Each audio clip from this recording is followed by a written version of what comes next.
In today's video, we're going to be continuing our coverage of Bloomburrow spoilers, and we're going to be looking mostly at mono black stuff today. I've been trying to get caught up on all the individual colors to just kind of make it easier for people to go through and look for stuff they're interested in, and then we'll do one for blue as well, and then at that point I'll do like a recap, final part, whatever, for anything that we missed. So let's jump into the video.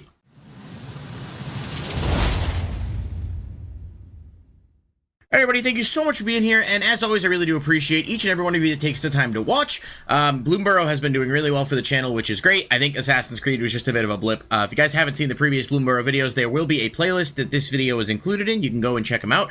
I'm trying to cover almost everything. I think, we're getting to a point now where as some of the commons and uncommons trickle out that aren't that great, we may just kind of skip them, just because I don't think it's really worth your time or my time, and I don't want to make the video longer than it needs to be just for the sake of content, if you will. So we're going to go ahead and jump right into this. If you guys do enjoy the video, be sure to hit that like button and subscribe, and then click the bell icon if you want to be notified when new videos are posted.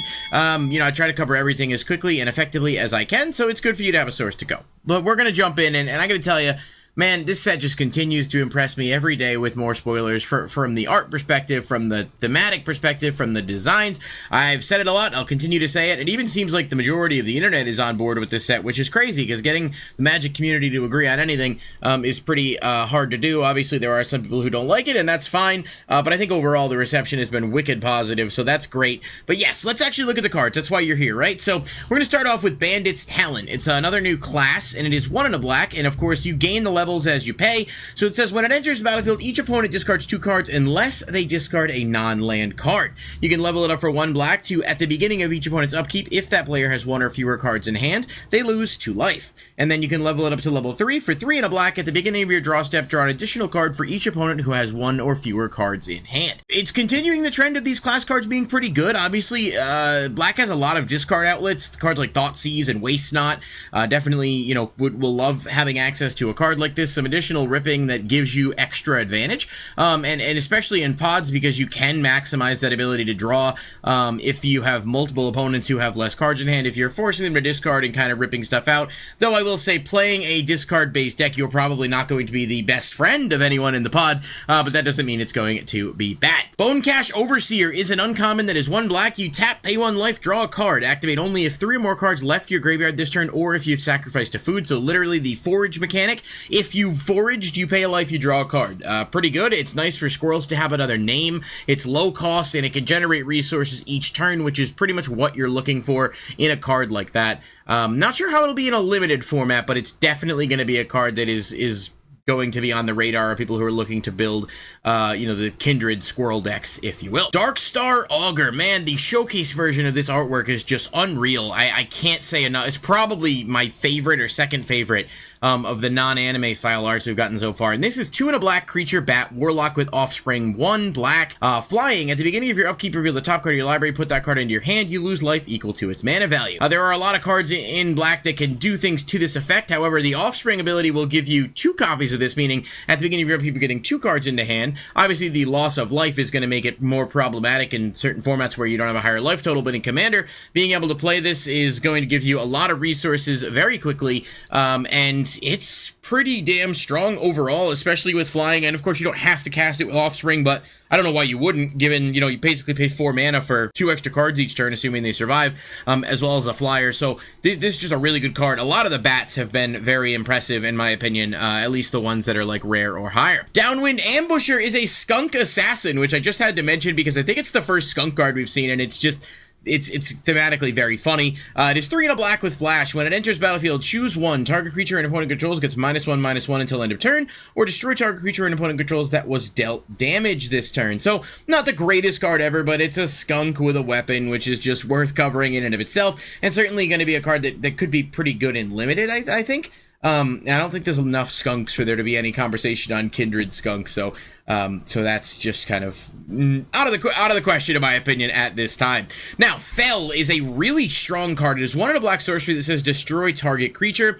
Mono black has access to a ton of cards with similar effects like this, but I don't know that there's too many that only cost 2 mana and just straight up destroy a creature without restrictions. You've got cards that, destroy non-artifacts, non-legendary, etc. There's different, restrictions that will apply, but this is just straight up pop it, which is inherently really good. Of course, being a sorcery means it is slower than if it were instant. instant speed, but I do suspect that this will be a card that will see play. I think especially in a draft or sealed format, this is going to be really strong. If you have access to play this, you for 2 mana can pop anything that's problematic, so it'll be a card people will definitely be looking to pick up in those environments out of their packs. But overall, I just think it's a really nice addition to the options that Black has to choose from for creature removal, and the only, obviously if it was an instant it'd be kind of busted, but that's really the only thing that's sort of holding it back. Husk Burster Swarm is a creature elemental insect that costs 7 and 1 black. This creature costs 1 less to cast for each creature you own in exile and in your graveyard, and has Menace and Death Touch. Another card that strikes me as, you know, potentially really solid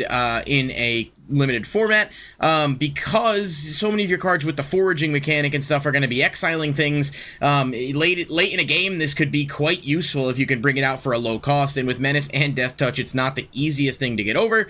Of course, you know, it is kind of reliant on being able to fill out the graveyard quickly, which means it could be a dead card early, so there is that to take into consideration. It's a cool card though, and as far as uncommons go, there's definitely worse in the set, so, you know, take that for what it's worth. Iridescent Vine Lasher is 1 black creature lizard assassin with offspring 2, and it has landfall. Whenever a land you control enters, target creature deals 1 damage to target opponent. This is a card that has a lot of people buzzing, and with good reason. I think it's really strong. The offspring cost basically means you're paying 3 to play this and a copy of itself, and then anytime a land enters, you're dealing 2 damage to an opponent. So if you're playing a fetch land, you're immediately going to hit for 4, so on and so forth. A lot of people talked about the new Capenna lands that sack themselves on entry and bring something else out. Obviously, those are cycling out of standard, so from a standard perspective, there aren't as many fetchable lands. Obviously, you have like your Evolving Wilds and stuff like that, but I think in multiple formats, this card is definitely going to see some play. People are already kind of crafting up things around, the Obnixilis from Aftermath, amongst other things that just need to deal 1 damage, and you can kind of go infinite pretty easily. It's a cool card. I think it's definitely, like I said, it's I don't know how it is in Commander, in the sense that you know, dealing 20 damage is a lot easier than dealing 40, which I know is like the most basic math ever, but just in terms of its actual application, it's hard to say, but I think it's a decent card regardless of that. Maha, it's Feathers Knight. This one is just a wild card overall, no pun intended. It's 3 and 2 black legendary creature elemental bird with flying and trample. It has ward, discard a card, and then says creatures your opponents control have base toughness 1.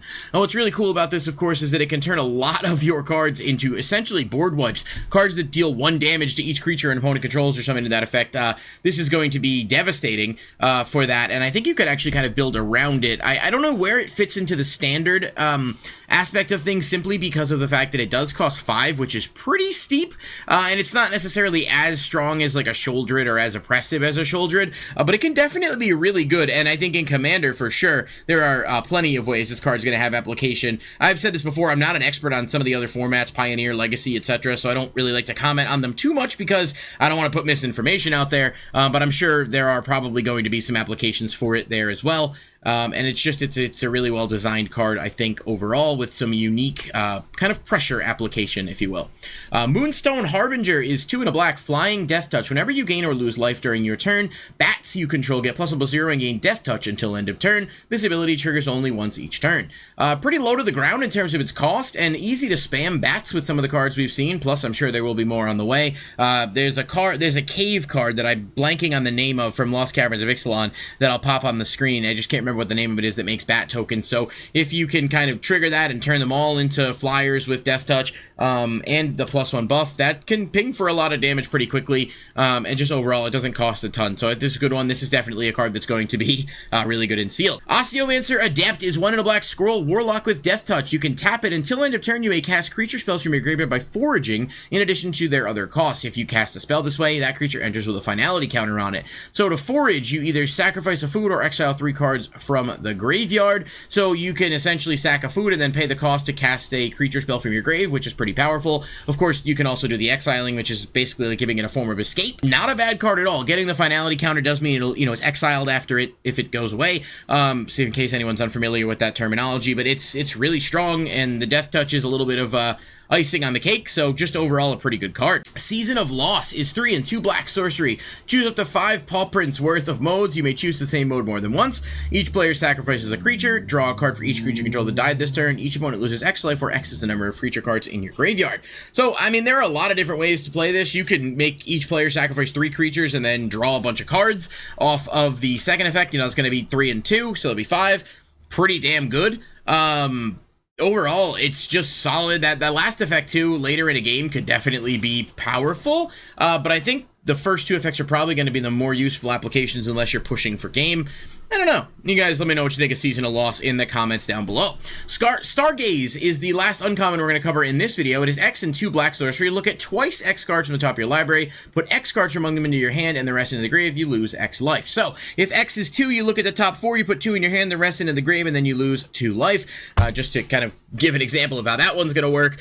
This is really, really good. It does a lot for decks that want to be reliant on the graveyard, reanimator strategies and such, while also, you know, being able to pay 4 mana to have your choice of 2 cards and then also fill the grave is also pretty good. There are definitely cards that let you draw, but being able to get that increased consistency and dig deeper into the deck is not something to undervalue, in my opinion. But this is just it's a good card. Valley Rockcaller is 1 and a black squirrel warlock with menace. When it attacks, each opponent loses X life, and you gain X life, where X is the number of other squirrels, bats, lizards, and rats you control. Man, Chatterfang is going to have a field day with this thing. You could spam so many squirrel tokens, and if you swing with this, you're just pinging the opponents for massive damage. In Standard, I don't know how easy it's going to be to create the squirrels in that same vein, but I mean, I gotta imagine Modern's going to look at this because you have Chatterfang legal there, and the ability to make a bunch of squirrel tokens it's not that hard to do. There are obviously other things you can make, but rats too, actually, now that I think about it. Rats can spam a lot as well. This is a good card that I think is very, very threatening, especially because it can hit multiple opponents all at once. And again, as someone who's played the Chatterfang deck before, it is not hard to stack up a lot of squirrels very quickly, and essentially you can use this to... You got a pair of boots or something, you can use this to really put pressure on the opponent. And finally for this video, Wick the World Mind is 3 and a black legendary creature rat warlock. Whenever it or another rat you control enters, create a 1/1 black snail creature token if you don't control a snail. Otherwise, put a +1/+1 counter on a snail you control. Then you can pay blue, black, red, sacrifice a snail, deal damage equal to that creature's power to each opponent, then draw cards equal to the sacrificed creature's power. A very, very cool commander option, I think, especially with all those different color combinations it's got going on. I don't know that it's inherently the best rat commander, however, I think it works really well with a lot of the rats, and honestly, is probably going to be a card that is going to be very popular amongst players. But I think in Standard too, it's pretty solid. People talked about Skull Clamp being really abusable with this, being able to sack a snail, then every time you meet the trigger requirement, you just put a new snail out. Definitely, if you have the mana to pay for it, seems like a card that would be pretty good as well. But yeah, so Wick is pretty good. I think a lot of these cards are really strong, and there's a ton of combo potential, so I can't wait to be able to start playing with them myself. But now I'm going to turn it over to you guys. Let me know what you think of these cards that we've talked about today. Are you excited for any of them? Do you think my opinions were wrong on some, or maybe something I didn't give enough credit for? I like to interact with everybody, so sound off in the comments down below, and I'll catch you in the next video.